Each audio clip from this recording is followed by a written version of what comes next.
En direct Darou Mousty préfet moo fi ñëw sànq nag sous-préfet Darou Mousty nee na ñëw di wax ne les rassemblement bi occupation la te ñoo war a wàcc tali bi et cetera yooyu loolu daal la fi waxagul nii te gaa yaa ngi nii nag vraiment xam naa ne nag nañ ko seq ak ñu discipliné parce que li ma waxoon rek sama vidéo bee ñii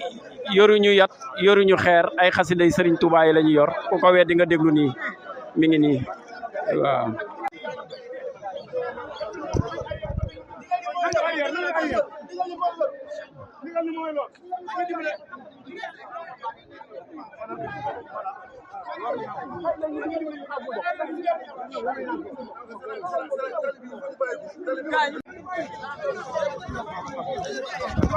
Mon frère ñi manifesté wu fii kenn yoru fi xeer ay xasida la ñu yor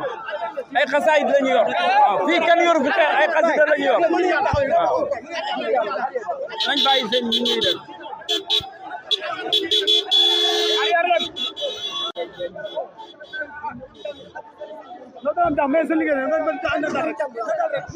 mais xoolal dama ne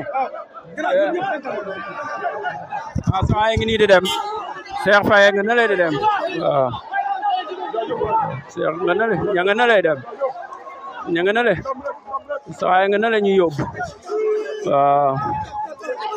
waaw gis ngeen lee fi xew de en direct Darou Mousty en direct Darou Mousty lee fi xew waaw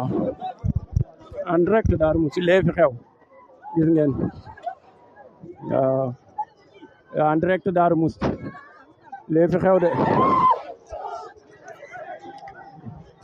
waaw gis ngeen lee fi xew de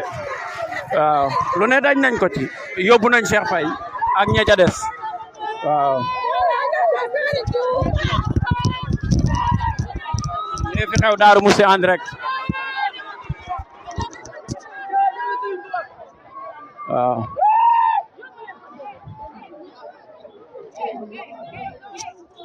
yéen a ngi en direct Darou Mousty waaw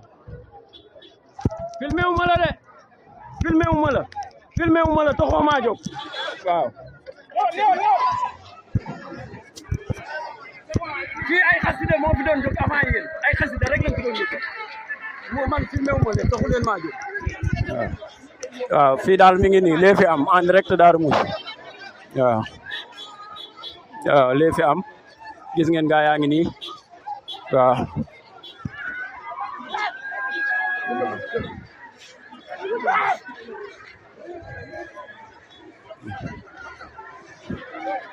gis ngeen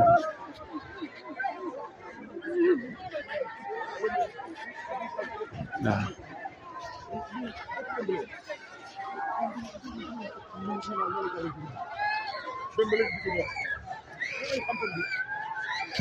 ñetti fan def na ko fi mënuñu ci dara jàll na waaw ñetti fan def na ko fi mënuñu ci dara jàll na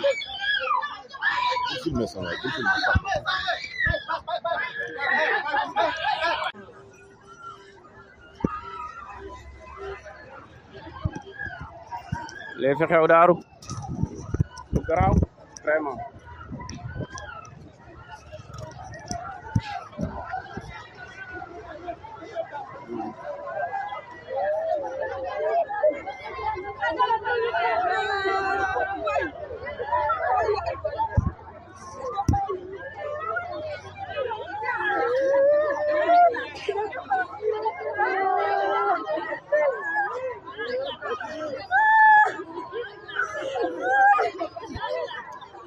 en tout cas waaw yéen a ngi en direct Dalifort environnementaliste chroniqueur Darou Mousty